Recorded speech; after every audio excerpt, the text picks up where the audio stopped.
Steven Spielberg's classic film Munich told the terrible true story of the 1972 Summer Olympics, where a Palestinian terrorist group stormed the Olympic Village. But there was much more to it than the film could show. Here's why the Munich Olympic massacre was even worse than you thought. The last time the Summer Olympics had been held on German soil was in 1936, at the peak of Hitler's power. Racist and anti-Semitic propaganda was rampant. The 1936 Olympics served as a symbol of the Nazi regime, and its memory still lingered in the minds of the international community in 1972. Munich was considered the birthplace of the Nazi Party, and West Germany was well aware of the fraught significance of hosting the event. With the Holocaust less than 50 years in the past, the Israeli team's participation in the Games was a huge symbolic gesture. Some of the Israeli athletes were themselves Holocaust survivors, or had family members that had escaped or been murdered during the Holocaust, and their return to Germany for the Olympics sent an important message. Wanting to put the past behind them, West Germany was determined to project the image of a peaceful, democratic, and modern state to the world in what they called the Cheerful Games. However, the West Germans were reluctant to put up a lot of security in and around the Olympic Village, fearing that it would recall the harsh, authoritarian image they were trying to shed. Organizers hired only unarmed guards, meant to deal with nothing more intense than drunk and disorderly fans, and altogether spent less than $2 million on security measures for the entire Olympic Games. The lack security meant that to get inside the Olympic Village, the attackers merely needed to scale a 2-meter fence. There were no other significant preventative security measures. The Germans were aware there were potential risks. Before the Games began, West German authorities hired a forensic psychologist, Dr. Georg Sieber, to assess possible threats on the village and outline worst-case scenarios. Sieber came up with a list of 26 possible security threats to the Games, and number 21 on his list predicted the events leading up to the Munich massacre almost exactly. Sieber's Situation 21 outlined an event where Palestinian terrorists broke into the Olympic Village, killing and taking hostages from the Israeli quarters and using them to demand the freeing of political prisoners. Organizers were privy to these predictions but did not implement any additional security measures that might prevent that scenario from occurring. The Israeli delegates had even expressed concern over the security of their apartments when they saw the layout of the village, believing their location put them at an increased risk of attack. Sieber has suggested housing teams according to sport rather than country, which could help prevent a targeted attack on the Israelis, but these ideas were never implemented. The potential threat posed by Palestinian terrorists was well known at the time. Israel and Palestine had been in conflict for years, and there was no clear end in sight. Following the Israeli War of Independence in 1949, Palestinians lost their homeland to Israel. In retaliation, the Palestinian Authority president Yasser Arafat formed and led the Fatah, a political and military organization whose goal was to regain control of Palestine. After the Palestine Liberation Organization lost the Jordanian Civil War in 1971, the Black September organization was formed. Black September was the breakaway military faction of Fatah, and was comprised of even more radical members who conducted terrorist attacks against Israel and its citizens. This militant faction of the Fatah would be ready to turn the Games into a political demonstration, and were even prepared to die for their cause. The first week of the 1972 Olympics went according to plan. It seemed Germany might successfully rehabilitate their tarnished legacy, but everything took a tragic turn very early on September 5th.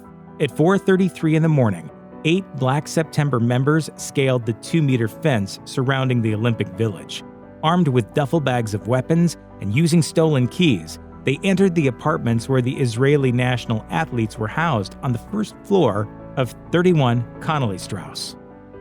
They were confronted almost immediately by Josef Gutfried, the wrestling referee who heard the commotion. The attackers subdued him, but not before he was able to call out a warning, alerting the other delegates and giving Tuvia Sokolovsky, his roommate, time to escape out a back window. Moshe Weinberg, the coach of the Israeli wrestling team, was also awoken by the noise.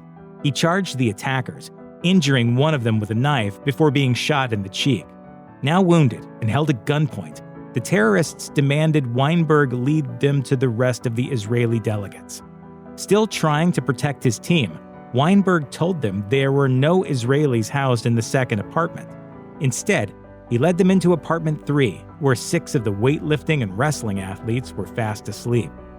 All 6 of the sleeping men were rounded up, but on the way back to apartment 1, Weinberg saw his chance to charge his attackers again. It's possible Weinberg hoped he could overpower them with the help of the other 6 Israelis. Unfortunately, Weinberg was shot again, this time fatally. Another Israeli weightlifter, Yosef Romano, joined in the attack, but he was already weakened, having been put on crutches due to a recent competition injury. He was also shot and killed. Amid all the commotion, one other Israeli, Gad Sabari, was able to escape. The rest of the men were dragged into apartment 1, where they joined Gutfried and 2 other coaches that were being held under watch. Black September managed to take 9 hostages. The men were bound and tied together by their wrists and ankles so they could not escape. Over the course of the next 20 hours, the Israelis were beaten and abused. One was shot, and many suffered from broken bones and mutilation. Black September members castrated Romano's body before placing it at the feet of the other hostages to serve as a warning. Weinberg's body was rolled onto the street as a message to the police. Black September had no intentions of negotiating. The terrorist group's leader, Latif Afif, also known as Issa, initiated contact with the German police at 5:08 a.m. via a 2-page letter that listed their demands. The letter threatened that one hostage would be executed each hour if the demands were not met. Black September demanded the liberation of 234 Palestinian prisoners who were being held in Israeli prisons, as well as the release of other left-wing militants. The Israeli government flat out refused to meet their demands, saying they would not negotiate with the Palestinian terrorists. Israel's Prime Minister, Golda Meir, declared, "If we should give in, then no Israeli anywhere in the world can feel that his life is safe." The Munich police and the head of Egypt's Olympic team tried to negotiate instead. They offered German authorities to switch places with the Israelis, but they refused. German police even offered an unlimited sum of money for the athletes' release, but Black September had no interest in cash. The negotiations began to break down after 20 hours. At hour 21, Black September demanded a plane to fly themselves and their hostages to Cairo. The German police agreed, despite knowing full well that Egypt had already declined to get further involved in the situation. They never intended for anyone to leave Germany, as they were devising a plan to ambush the attackers when they reached the airport.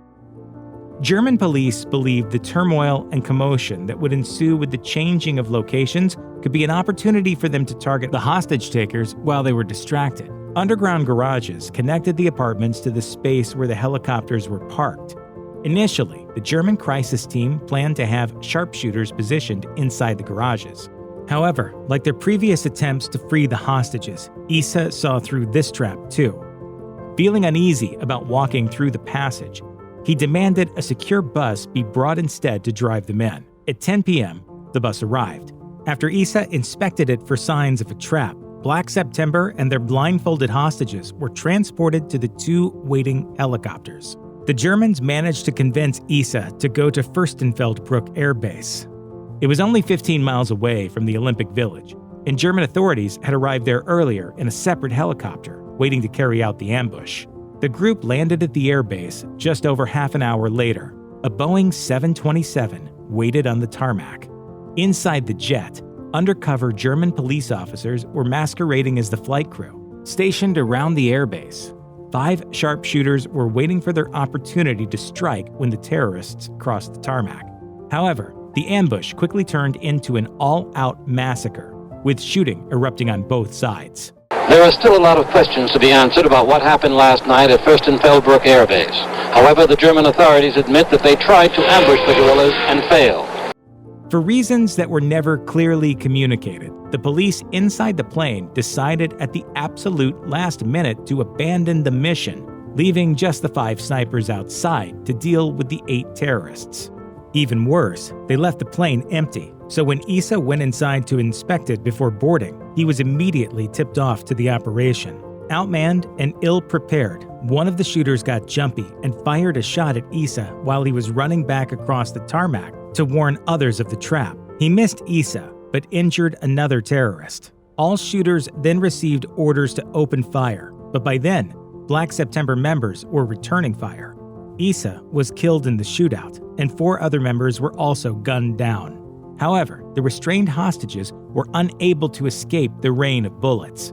One terrorist, panicking after seeing the arrival of German armored car units, shot 4 of them point blank before activating a grenade and throwing it into the helicopter where they were still tied up. The grenade and the fuel from the helicopter engine exploded, causing more chaos and confusion even as the shooting continued. Another terrorist shot the remaining hostages, and while it is believed the American hostage, David Berger, might have survived his bullet wounds, he died of smoke inhalation from the fire.